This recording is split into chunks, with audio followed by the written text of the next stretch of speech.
May job fair din sa Marikina sa araw na ito. Mareport ang ating kasamang si Benji Durango live. Benji?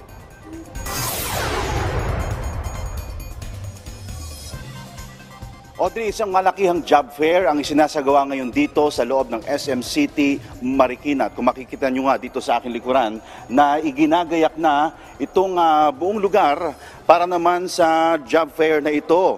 Ito ay ang tinatawag na Labor Day Job Fair. Dito yan sa Marikina City. 29 na kumpanya ang magsasama-sama ngayong araw para magbigay ng trabaho sa mga kababayan nating naghahanap ng kanilang mapagkakakitaan. Pinamagatan nitong Labor Day Job Fair 2024, handog ito ngayong araw ng paggawa.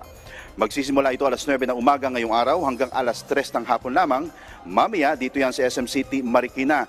Ikalawang pagkakataon na ito ng Marikina LGU na maipaglapit ang individual na naghahanap naman ng trabaho at mga kumpanya at mga negosyong nangangailangan naman ng kanilang mga empleyado. Makikisa rin sa job fair ang iba't ibang ahensya ng gobyerno tulad na lamang po ng PSA, SSS at maging ng Pag-ibig. Samantala, pinapayuhan naman, Audrey, ang mga aplikante na magdala na ng maraming resume at biodata para ipasa dito sa mga kumpanyang kalahok sa job fair, magdala na rin ng ballpen at syempre magbihis ng maayos. Audrey?